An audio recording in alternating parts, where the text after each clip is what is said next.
All right, we are recording.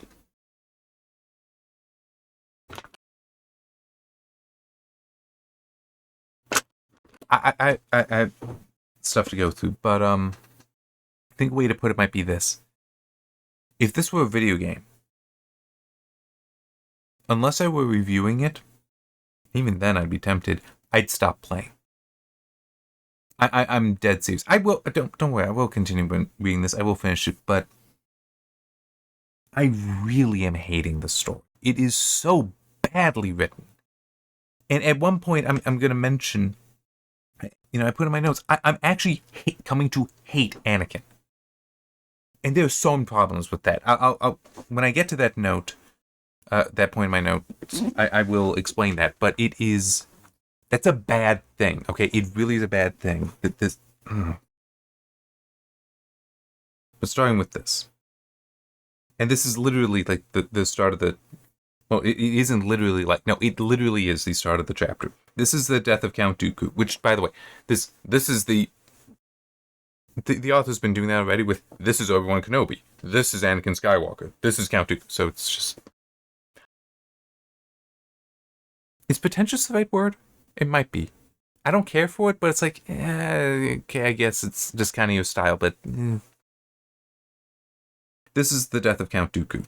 A starburst of clarity blossoms within Anakin Skywalker's mind when he says to himself, "Oh, I get it now," and discovers that the fear within his heart can be a weapon too. It is that simple and that complex.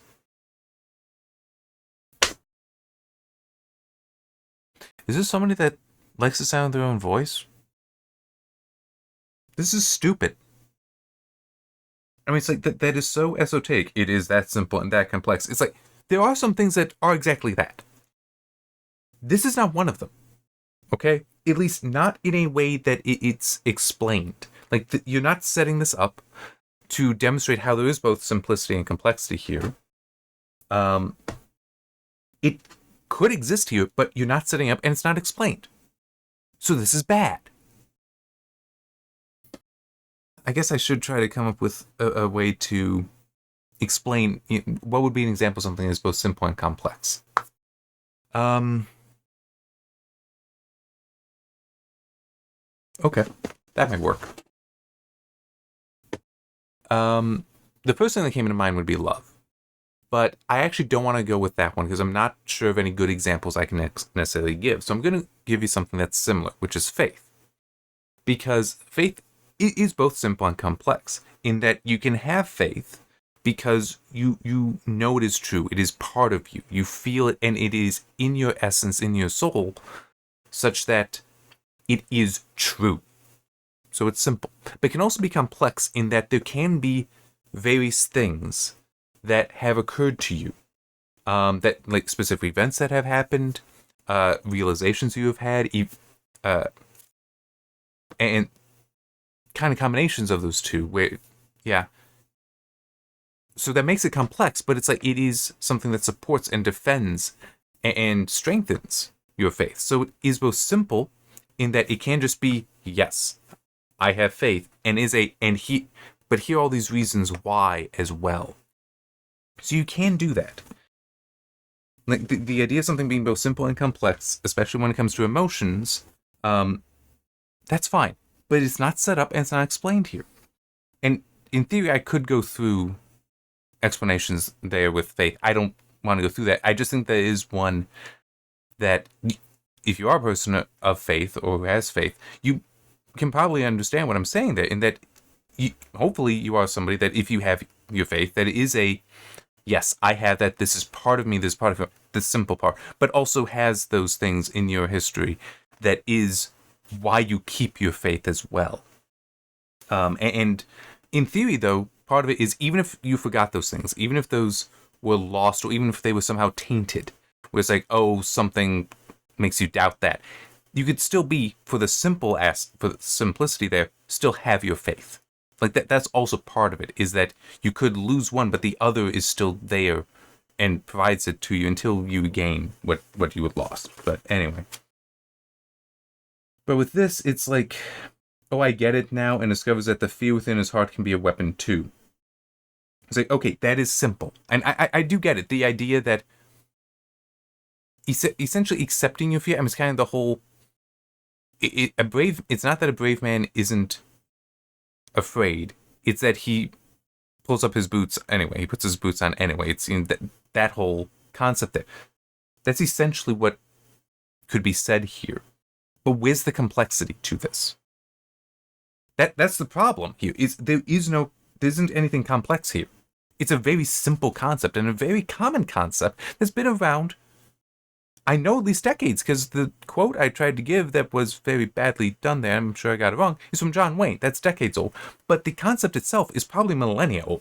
So, where's the complexity here?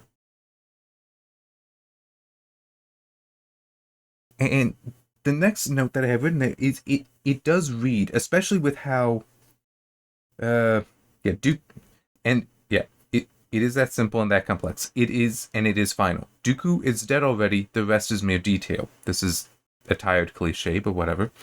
The play is still on. The comedy of lightsabers flashes, there's no apostrophe or anything, they're just lightsabers flashes and snaps and hisses. I'm not caring for the grammar and sentence structure, but anyway. It would not be a comedy, by the way. It would not be. Dooku and Skywalker, a one-time only command performance from an audience of one, Jedi and Sith and Jedi, spinning, whirling, crashing together, slashing and chopping, parrying, binding, slipping and whipping, and ripping the air around them with snarls of power. The way I put in my notes, essentially, it feels like this is somebody who thinks that language is what makes somebody a good writer, and therefore, because I look at all this language I use, that makes me great. It's like, no, it makes you an idiot. Language is a tool. It is a medium. You don't need to use a thesaurus. Speech impediment started to take effect there. You don't need a thesaurus to write well. You need to just know how to use language you already have. Like, one thing that I kind of admonish myself for, but it's something I know I am getting better at as I read things, and not this. I'm not learning anything from this except for what not to do. But reading through some other things, I do see myself, my own vocabulary improving. I could believe if somebody would have analyzed my stories, that they could conclude that my vocabulary might only be at the high school level. You know, I'm okay with that because, and I'm going to be referring to this later, but I still managed to write this with that. And it's still a complete story that I think people can understand.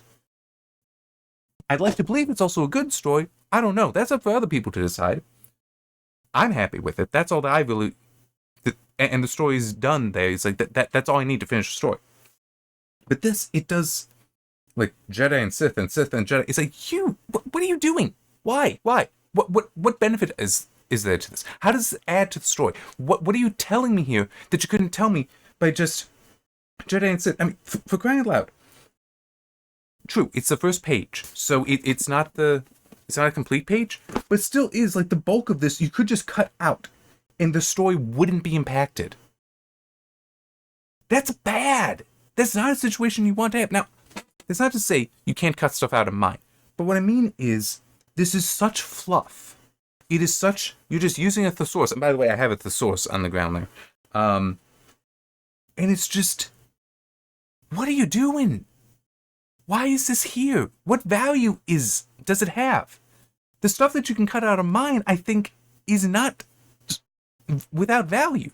It might not be necessary, it might not be significant, but it's not without value. This, I feel, is without value.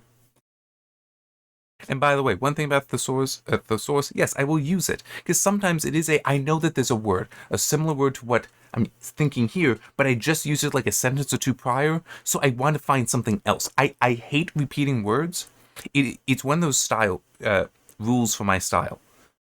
I do my best to never repeat a word unless, obviously some words like you have to repeat, yeah. But like the whole Jedi and Sith and Jedi, I would never allow myself to do, okay? Unless it is something very specific that I'm trying to emphasize, okay? Then I will repeat words. So, but it flows then, so like it makes sense. I can defend it. I'm still on the first freaking page. I'm already at about 10 minutes. This is gonna be a good one. But it's just, I look to a thesaurus then so I can avoid repeating word. And sometimes it's also I know it's a word like this, that it has a meaning similar to this, but I can't remember what it was. But it's like, if I see it, I'll know it. One of those kinds of things. So there's that. But that's, again, it's a tool there. I'm not using it to build out more that isn't necessary. What's the next note that I have? Okay.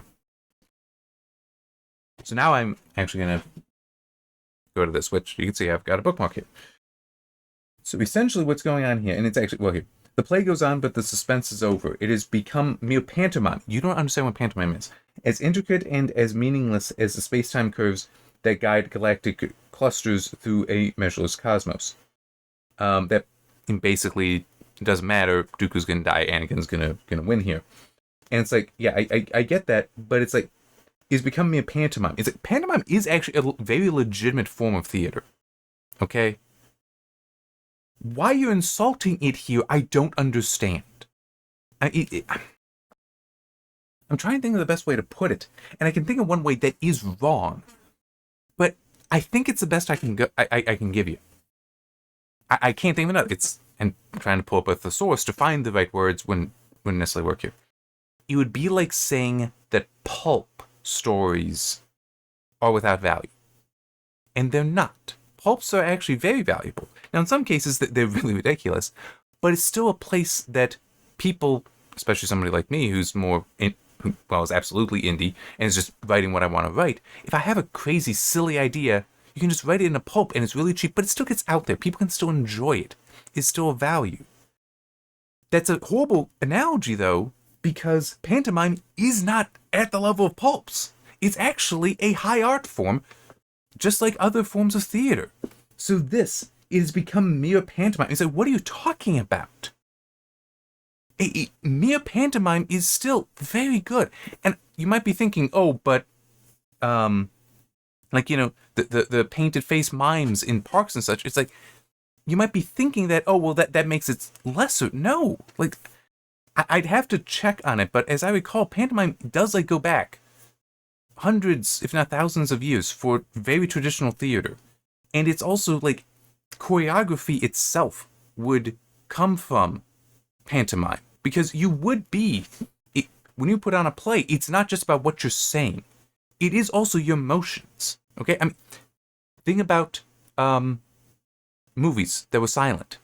They had to pantomime things because they had to express things that way. That's part of what it is. And also the, comedy and tragedy masks. Sometimes I think that actually may go back to pantomime as well, where it's you would use those to express the emotion, and it's part of the pantomime along with the actions. Mere pantomime it screams to me ignorance of what theater is, of what art, that style of art is, performance art, and what pantomime is. And it just so troubles me to read that I have to talk about it. And by the way, one thing I will grant, and I kind of already said this, it's been a while since since I learned some of this stuff. I did take drama back in high school, which we're talking 20 years ago. But it still is, I do have an understanding that it's that old, and maybe some of it is wrong, but it still is, I do recognize pantomime is definitely an art. This is an insult to that and is completely inappropriate. It's completely inappropriate. But anyway.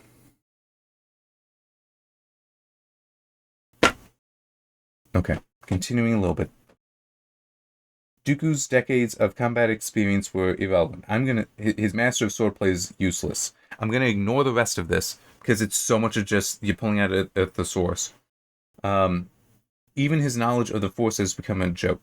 It is this knowledge that showed him his death, makes him handle alternatives, blah blah blah. But for Anakin in the fight, there's only terror and rage, and he's working with both. But whatever. So one thing about this that I actually do appreciate is not that this is good. It's not. This is tripe. I would be embarrassed if I. Well, no, I wouldn't even be able to write this.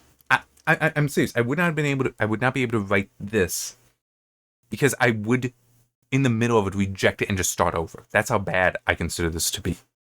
And that is not even just I wouldn't be satisfied with it for myself. Because, I mean, there's stories I could read where it's like, yeah, I wouldn't write it that way, but I can appreciate this. No, this is just bad. But in this, Constance, there's a lot. I legitimately have concerns with this. It will be interesting when I get to the assigned reading, because there is a part of me that is concerned that, because it is a very tired trope and cliche in so much modern movies, and I believe also in modern stories, so I tend not to read very modern stories anymore. The Mary Sue, or girl boss. These are two separate things, by the way, but... And because this does have a female protagonist, her name is Constance, there's a part of me that's a little concerned that I may have accidentally made her that. I never intended to. She does have character development, and she isn't all-powerful, right? But there is a moment that is kind of like what Anakin goes through here. And what I appreciate from Revenge of the Sith is, even though I legitimately worry that I don't explain it well enough in my book. I legitimately worry about that. That it might be like in Captain Marvel, where she just realizes that she's awesome. That's why she is now becoming more powerful. It's like, that's nonsense, because that's not properly set up in that movie, at least. This, it's like, it's so bad, so poorly done here, that it's like, you know what? I tried. Maybe I missed, but it's still better than this. So, yeah, and it's, let me... Yeah, it's... I'm just... I do want to read it. I just want to make sure and figure out what all I need to explain. So, Constance's abilities. It's... Okay, why is it actually a female protagonist? So, one thing, this is a sequel to Failure. And I knew I didn't want Sam, the main character of Failure, to be the main character here. That I wanted to explore the world and the influence that the events of Failure has had on the world. So I needed to go to another character for that. Superhero fantasy, and it's other people having abilities develop, having abilities manifest because of the events of Failure. And just to clarify that, it's basically Sam's abilities were always present for him, and now that other people have actually seen them, it's like, oh, now their abilities can start manifesting, and hers do. Why her? Why is she the main character? Because I had ideas for different abilities, and one was the manipulation of light would be interesting. And as I'm thinking about that, it's like, I'm lousy in coming up with names. It's like, you know what would be a funny name for somebody with those powers? Constance. Because, the speed of light is the universal... Well, the speed of light in a vacuum. I do want to be specific on that. Speed of light in a vacuum is the universal constant. She manipulates... A character that can manipulate light and do various things there, named Constance. It's a joke. It's completely a joke. But when I actually got around to writing this... She was the only character that I had a good enough grasp on her abilities. So I had to... That's why she's a protagonist. That's it. And to be clear, I did my best to try to write her not wrong. I don't know if I wrote this young woman correctly. I just... As long as I did not write her incorrectly, I'm okay with that. But part of what has happened in the story before this is she's been exploring her abilities, figuring those out, but then something happens. It's actually the first time that she acts as a hero with them. And that moment is always important, I feel. That first time when it's like you must make the choice to use your abilities for some reason. What is that reason? How to use it, and how do you react to it? Her reaction is actually painful for her in a way, in that she saved a friend. She despises the fact that she cannot tell the friend the truth, though. It so deeply bothers her. And also the friend has been traumatized as well. Has no knowledge of what she did, by the way. But because of this, she wants to just walk away. She wants to ignore that she has learned that she has these abilities. She wants to ignore ignore everything she's learned. She wants to just cut that all out. But events kind of prevent her from doing that because, initially, it was just, there is somebody else who basically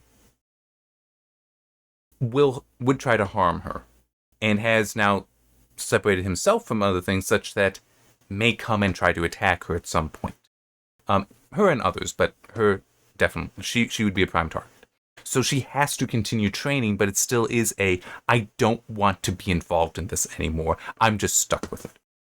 Okay, so it's kind of, she has an emotional block as well, that she wants to reject all this, okay?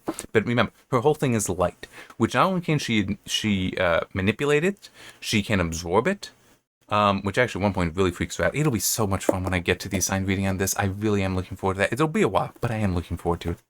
But something else is, it has given her vision such that she can look at anything, essentially. Like she, even looking into a alleyway that's dark, she actually will still see everything in there, even in the shadows, because there's other kinds of light there. Just not visible lights, but she's perfectly aware of the visible light as well. So she knows where the visible shadows are, but she sees everything within it. She also, when looking at like a surface that's reflecting light, she, like the glass of a building, she can see the reflected light, but she'll also see beyond it. She'll see into the windows as well. And she can also stare at the sun safely, because her body is just able to handle it. Her abilities let her do that. And so this is, bad guy, named Acid, is coming and is going to kill her, okay? And she basically has no ability to stop him. He is that truly powerful that he can just do whatever the hell he wants, and has been, actually, for multiple chapters at this point. Okay, and she has done every trick she can, but isn't enough, okay? And he's coming towards her. She is exhausted, just kind of standing there. And yeah.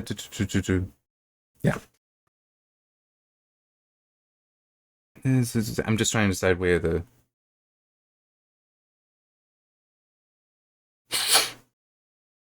okay. Yeah. Before his outstretched hand can reach, she again fires a burst to move herself back. I'm going to be really embarrassed if I find grammatical errors here. It's like I stumble over them. Anyhow, he drops his hand slowly, as in disappointment at her continued defiance. Closing her eyes and taking a deep breath, Constance grabs hold of that feeling from him. She also recalls the dream Jerry interrupted and her fear when Jenny was threatened at the party. With those emotions mixed together, she blasts twice at the ground, making a couple footholds for herself, readying to attack. She opens her eyes, but upon seeing Acid, those emotions that she was just holding slip away. She simply cannot turn them against him or anyone. Taking another breath, she knows this fear and hatred is not who she is, who she wants to be, or how she wants her abilities applied. I really can't go back. Dropping her arms and leaning her head back, Constance looks off to the sun. This most luminous object hangs in the sky in all its brilliance and splendor. There is no pain from staring at it. It is almost restful as she enjoys the details that she can see thanks to her vision. The sunspots mark its surface, giving it a natural contrast, while the prominences dance around and the corona embraces it all. I can't leave these gifts behind. I can't forget about them. What clouds in her view are radiant as well, and more beautiful than any before, as the light scattered by the back edges reaches her as well. She can see the whole of their shape by this, and knows how they change, layer by layer. She can even make out the shadows they cast by the almost imperceptible loss of reflected light from the ambient dust hanging in the atmosphere. But I don't want to either, and I actually did find an error here. Just a missing open quote. Anyhow, good for you. I think that's considered a healthy mindset, comments Acid after stopping briefly, but she is not really listening. Guess that means I have to go forward. Returning her gaze to straight ahead, straight at Acid, you are in the way. Without any movement and before Acid's confident face could fall, Constance unleashes a torrent of light at him, propelling him like a toy boat caught by a tsunami. For blocks, he continues back until the road drops as it approaches the lake in the park. I can probably skip a lot of this. But it is... I'm just trying to... I can just leave it at that. So, yeah, I do acknowledge that there is a lot of word stuff here, but it is... I'm not lingering on anything here, though. This, in Revenge of the Sith, still on page 1 and 2 of this chapter, it feels lingering. Like you're just saying the same thing over and over and over and over again. And it's like, can we advance? Here, it's like, no, she is moving forward. But what I'm trying to do here is kind of what is being done in this as well. That she's accepting what these gifts are and this beauty here. And that, even with all this horrible stuff that has happened, all the stuff that does bother her, that does upset her, there's still this beauty here, and there's still enough value to it that she does want it. So I really do hope that I succeeded in how I wrote this, that she is getting through that emotional break. It is, yes, she had this power all along to a certain degree, but it's she herself was why she wasn't able to use it. And she finally breaks through well enough to be able to use it. Also, there's technically something else that is present in this book, but it's technically only explained in Failure, which is when you are near death, your abilities manifest your abilities will act to try to save your life. Basically, fight or flight comes into play. So that is going on here as well. I'm trying to think, because this is a draft copy. It's possible I doubt I caught and fixed that. I do need to, though. Need to at least check. But yeah, so it's... The funny thing is, I also remember rewriting this somewhat to make it a bit clearer. Because, as I said, it was a concern to me. But it's like, I still think I did a better job here than Revenge of the Sith is handling Anakin.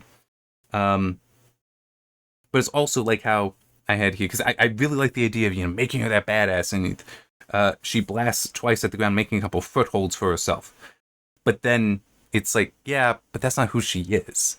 That's one thing that I did. I like the idea, but it's like, it's not who she is. And so when she looks at him, even knowing the monster he is, and knowing he is coming to kill her, she cannot attack him like that.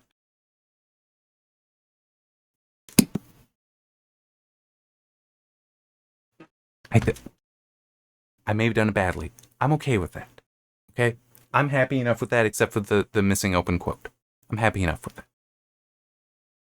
This is garbage, though.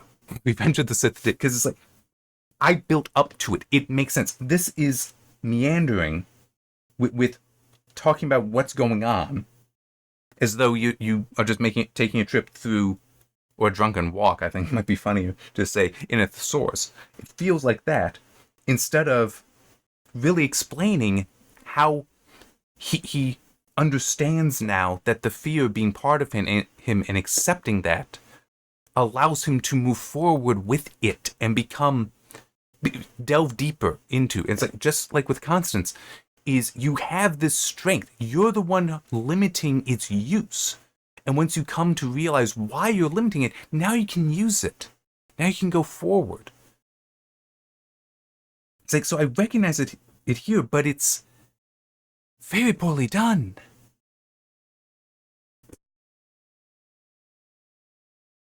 But what the hell's the next note? Okay, a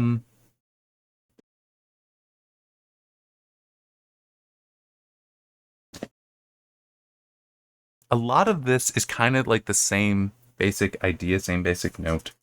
I'm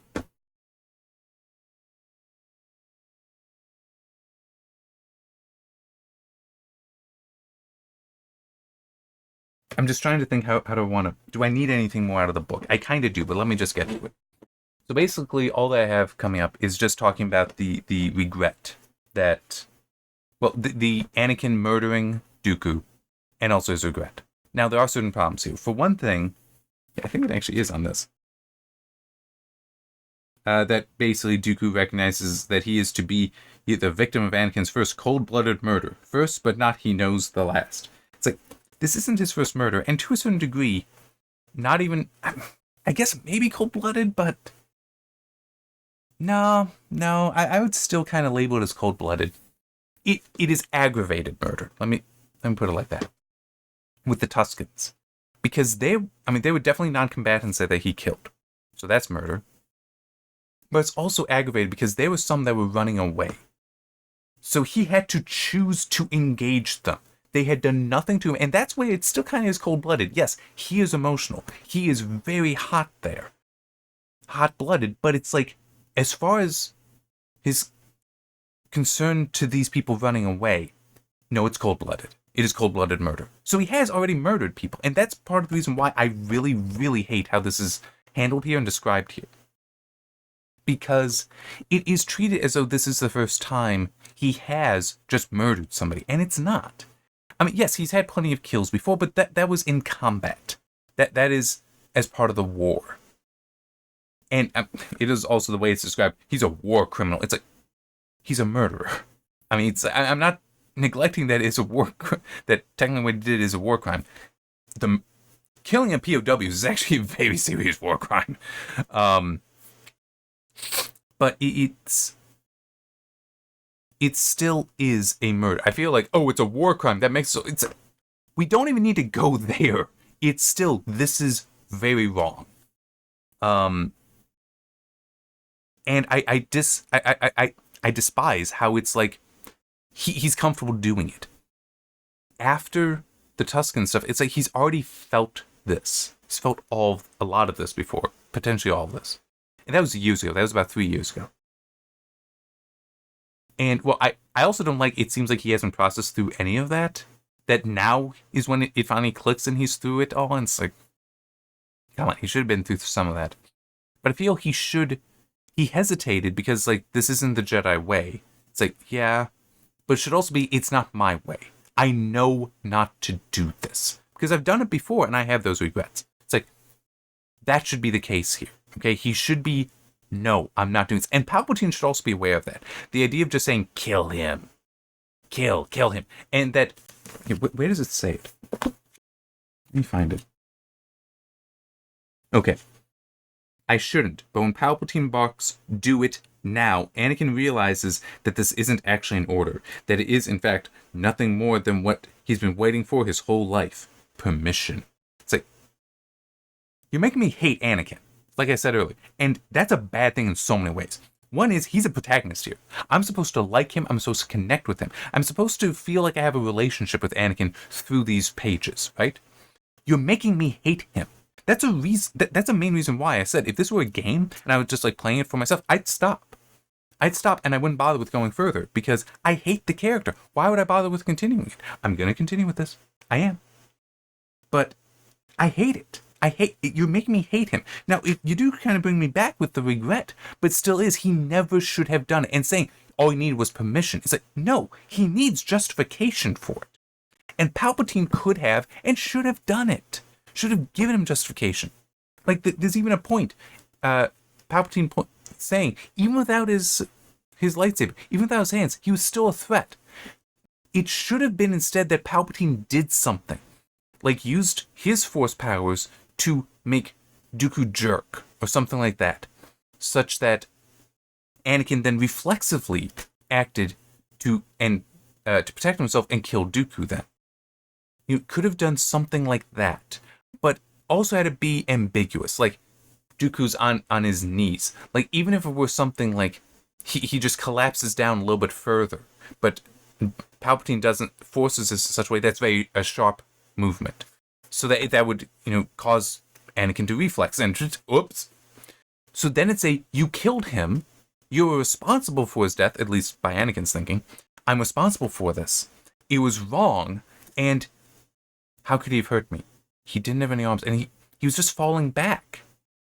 That would have been better, because then it's a sort of, he would have the regret, which would let me still like him, still have that guilt there, but it would still be like, now you have the mark of Cain on you. It would still be like he has to deal with that he has killed somebody who he should have actually been more so trying to protect. Okay? Like, that would have been better. And also that makes sense later, how he tries to say to Mace Windu, no, we can't kill Palpatine. That's wrong. And Windu wanting to kill him is, in fact, kind of a Sith thing.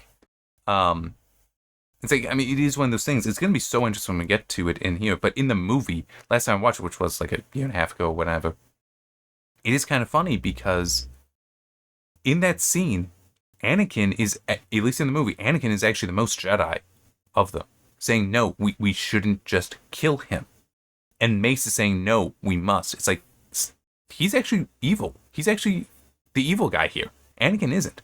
Which is why it so frustrates me that it's like, then Palpatine kills Mace, and Anakin's like, all right, I guess I'll be a Sith now. It's like, dude, you were just acting as a Jedi. And now you decide you're going to be a Sith. What the hell? It's going to be so interesting when getting to that chapter. I'm going to hate it. I don't doubt I'm going to hate it. But it's going to be fascinating to see how any of that makes sense. And probably won't. Probably won't. But yeah, if Palpatine gave him a justification for it, but it's not clear. It is ambiguous. That would have been so much better, because then he could still be... Palpatine could use that to nod him, because the mark is on him now. That, yes, you are a murderer. You didn't intend to be, but it still happened.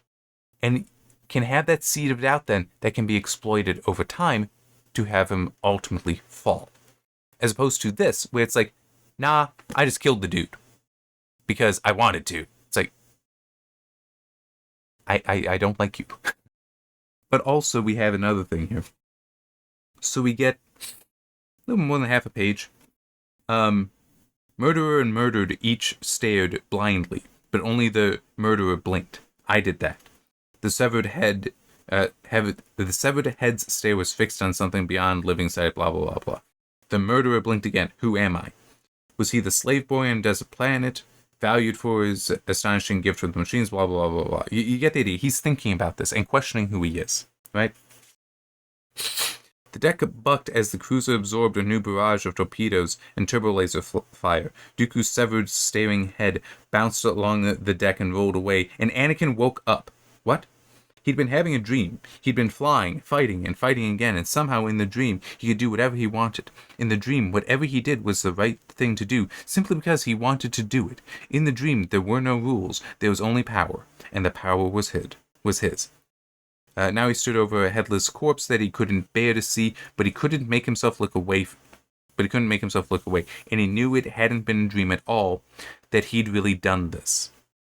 The blades were still in his hands, and the ocean of wrong he dived into had closed over his head, and he was drowning. It's like, okay. And then it's I couldn't stop myself, he actually says. And that stutter wasn't just me, it was also how it was written. I did also stutter there a little bit, but that is also how it was written. This is confused writing, because on the one hand, you already have him thinking about it. That half page, a little more than half a page of him going through, what did I just do? This is wrong. I should not have done this. You already have him doing that. And then you follow it with, he was in a dream. Like, he was unconscious for that. He was acting instinctively. It's like, okay, which is this? Was he cognizant of his actions or not? Make up your mind. You can't have it both ways. In fact, that is also something, like in The Children of Many Gifts, is this idea with Cycle, who ties in with the scene I read. Cycle is the name of Sam's superhero alter ego in Failure. But something that is explained very much more so in Failure, because it's there, is that he, every now and then, will basically go unconscious. I won't try to explain it all right now, but it is possible for his body to still react while he is unconscious. So technically, he's not responsible for any of that. And when he wakes up, he may or may not have memory of what happened while he was unconscious. What his body did while he was unconscious. He will gain it later. It does come back to him later. But at that moment, he doesn't know. Right? So the idea of consciousness and still acting is relevant. Apparently not here. Apparently that distinction, no, we're just going to ignore that. But yeah, it is just such complete confusion there, and it angers me. It does anger me, because it should not be that way. An author shouldn't write like that, so they would be confused. An editor should be saying, yeah, no, that's confusing, rewrite it. I mean, and other people as well should be like, no, which is it? Was he conscious enough that he can think about what he's done, or was he unconscious and only now realizing what he had done? Which also, to be fair, there's different levels of unconscious. Not like he's out cold, not like he's asleep and sleepwalking, but just acting on instinct, where he's not thinking it through. He's not cognizant of what he is doing. It's not to rob him of responsibility, but it is that kind of lacking cognizance. But if that's the case, then he isn't going to be thinking and feeling the guilt already. Right? You would start with him being, in describing how he wasn't cognizant of it, he was unconscious, he was acting on that instinct. And then it comes to him being cognizant of it, and then like thinking back and realizing it and starting to have those doubts. Because it's also something with, if Palpatine forced it, because then he'd have that doubt then of, was it instinct or did I want to kill him? Especially because of the whole Palpatine saying,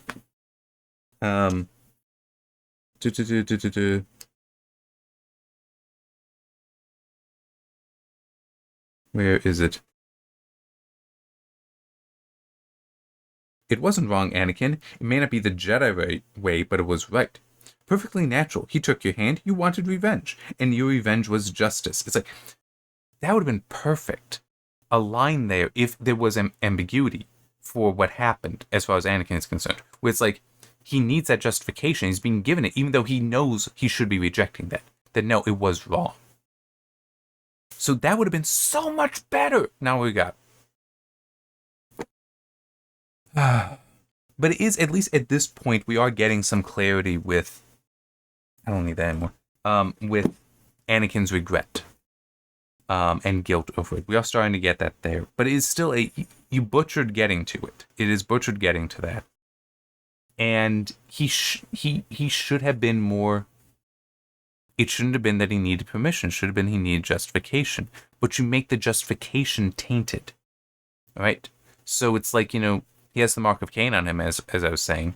And it's like, that mark can't go away, but potentially it can be forgiven that it's there. Okay? Because it's like, if it is well, no, he moved, you reacted, you defended yourself to justify it. So now the mark is there, but it's forgiven. Or was it that, no, he actually did want it. He wanted to kill Dooku because of what he had done to him, because of what he had done to Palpatine by taking him. It's like, you could have done things there that would make it so much more interesting. And you didn't. This is what, Chapter 4? Chapter 4. So counting the introduction, that's 5 chapters. This thing has 21 chapters. 22, technically, counting the introduction. And I hope that there isn't more that I'm going to have to deal with, because I have to make new thumbnails and all that. But,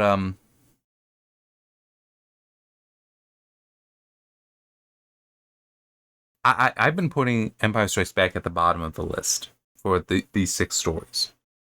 The novelizations, to be clear, not the movies, novelizations. And the reason I've been putting Empire Strikes Back there is because it is flimsy and fragile, and everyone is stupid. Like, none of the motivations make sense, right? Or rather, the motivations aren't what drive the story. So it as I said, it doesn't make sense. But I want to be clear, that's why. Because like, why are we going from point A to B to C? It's like, because we need to go there, not because it makes sense for the characters to go there. And Phantom Menace I also had down kind of low there. That is less stupid, but that everyone is stupid, but is still feeling like we're just going because that's where you want to go, not because that's where the motivations take you. I am legitimately feeling, even at this point, Revenge of the Sith is below Empire Strikes Back. Because while Empire Strikes Back is like, this is not well written, is poorly written, it is an example of how not to do things like, no, here are these weaknesses, and we can, like, there are ways to fix it. But it still is, no, it's not that good. I am genuinely having a hatred for this. I'm like, Empire Strikes Back, reading through all that, I was okay with doing it. Reading through all this, as I said, I'm only going to do it because of well, also, I don't really like the idea of not finishing a book. But it's like, if not for that, I'd walk away from it.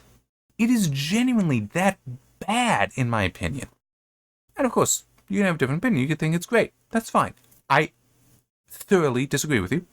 and tried to provide my criticism, verbalize it, probably poorly, but I have tried to do that to explain why I think that this is terrible writing, bad writing, and that it is being harmful to the characters, making them into people that I hate.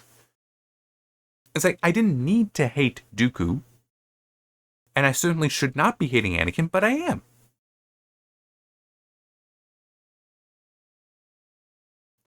So yeah, it's even 5 chapters in. 5 chapters as far as sections of a story in. Yeah, it's below. It is at the lowest because the other stories, as much as poor as they might have been, they did not make me hate the story. They did not make me hate it. Or rather hate any of the characters in there. It was just say this is not well done.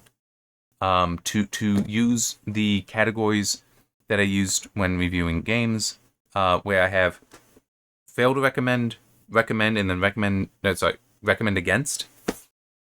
Empire Strikes Back would definitely be in the fail to recommend, as would be Phantom Menace. This is straight up in recommend against. This is where it is, and as I said in one of the previous videos, it is very rare in a game that you could have it start bad and it turn out good. And there's also the whole, if you start something bad, you're going to lose people because why should I bother? I got other things. I got better things to do with my time. So you need to justify them continuing to when it gets good. But generally speaking, I can't think of any time with a game, with a movie as well, where it starts bad and then it works. Okay, it's like, no, if it starts bad, basically it's going to stay bad. You can't set it up and you can't be, oh, well, the bad was just setting up for something really good. It's like, no, because you can still have a well-told story with things that are hard to understand or whatever the issue is. It's like you can still have a well-told story there, so then it gets paid off. But this is just bad. And it's like, you can't polish a turd, essentially. It doesn't actually work that way. And, yeah. You're not going to make me like Anakin, essentially. The way you make... I mean, I do kind of with how it's like you're writing the regret there, but it still is him just wanting permission. I hate that character that you're giving me there. And you're not going to make me suddenly start liking him. It's actually kind of funny because I do have one story I want to write where that actually is what will happen, is it will be a character you're not supposed to like. But the trick there for me, and it will be difficult, is yes, you're not going to like him, but you're supposed to respect him. And he is the bad guy. So you're supposed to respect him. So over time, you get to know him better, and hopefully you'd come to like him then. But the respect is there always. I'm trying to think, what would be... I mean, it's kind of actually with Vader in the original trilogy, and how when he refers to the rebels as scum in Empire Strikes Back, he only does it the one time, and he should not have, because it is a disrespectful thing. And it's like, I lose respect for him. Now, it's only the one time he does that, so if we were to delete that word, it would be better. But it still is the whole... kind of my point that even if you don't like Vader because he's the bad guy, and he's written as the bad guy, you can still have a respect for him. And it's like that is kind of what I will have to try to achieve there. Here, it isn't like that, though. You're taking respect that I may have had for Anakin or did have for Anakin away. So that's why I can just hate him. Now, as I said, the regret stuff, it helps, and I'm going to continue reading regardless, but still is... all he needed was permission. That is hard to walk away from. And be like, well, and by walk away from, I mean ignore that. It's like, no, you've hurt the character. You have hurt the character. As simple as that. It's the same thing like with Dooku, and making him into this horrible racist that was not set up in Attack of the Clones, and all that, and how he's clearly an idiot as well. It's like, I respected him in Attack of the Clones. I really did. He was a bad guy, but I respected him. I have no respect for him here. And that's not good, that's not healthy, it's bad for the character, and it's bad storytelling. I think that's enough of my blathering, which, it's funny how I'm go on about the fluff in here and how I hate that, but because of how I rant and ramble, I know I am guilty of doing that when I'm talking here. But maybe if I had somebody else I could talk to, that would help. But I don't have friends. But it is also one of those things. I am better at writing than I am at talking. So give my books a chance. I will check and see if I need to. I know I'm keeping this going. The funny thing is, I do intend with when I do the assigned reading stuff to also mark up things like that to make those fixes. So yeah, but in it, I mean, just if you were to get to it, the open quote should be ahead of the "but I don't want to either." So I think it's kind of, if you're reading it and you see that close quote there, you might be like, oh, okay, I can kind of tell it's supposed to be there, because other stuff is like just in her head. Yeah, she can even make out the shadows they cast by the almost imperceptible loss of reflected light from the ambient dust hanging in the atmosphere. That's clearly not a statement she is saying. But I don't want to either, and then close quote. It's like, okay, now it's a statement. So hopefully it is clear there, even if it is what's in the printed version, because I don't want to deal with it. It's a process to make a change and put it up. So I'll probably just wait until I do the full assigned reading on this, and may find other errors in there, and we'll fix them then. And I'll have like a larger update. I want to do that with multiple books as well. Do assigned reading on multiple books. So yeah. Anyway, that's part of that plan. That'll be like months later, because I don't want to do those until I finish writing the book I'm currently in. I want to do those assigned readings before I get to editing. So until then, I will be going through other stories. Alright. Enough of that blathering. We're past 50 minutes.